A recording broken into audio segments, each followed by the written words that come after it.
আসসালামু আলাইকুম। Geyser fitting এর নতুন একটি ভিডিও। খুব সহজে নিজের গিজার নিজে ফিটিং করতে পারবেন। দেখুন কিভাবে লাগায়।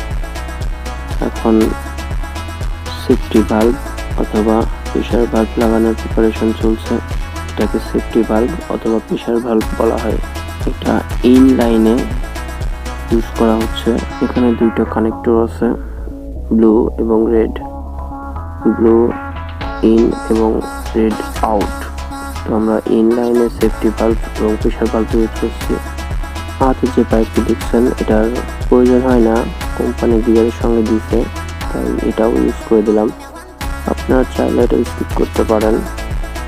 গিজার ফিটিং শেষ বললেই বলা যায়, কারণ এখানে তেমন কোনো কাজ নাই।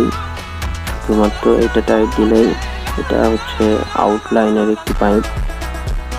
দেখুন কিভাবে আমরা গিজার ফিটিং করছি।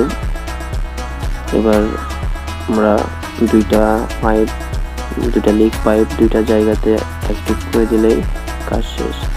এটা গিজারের ইনপুট। সহজভাবে বলতে গেলে এটা দিয়ে গিজারে পানি প্রবেশ করবে। আমরা 1/2 ইঞ্চি শর্ট নিপুলের মাথায় একটি হাফ বুশ ইউজ করলাম। লিক পাইপের পেস্টটি সহজভাবে লাগানো যায়, এই জন্য। দেখুন সম্পূর্ণ সেটআপ কমপ্লিট। ফলস ছাদের এবং বিল্ডিং এর প্রয়োজন নেই। টিনের ঘরে এভাবে আপনারাও গিজার লাগাইতে পারবেন।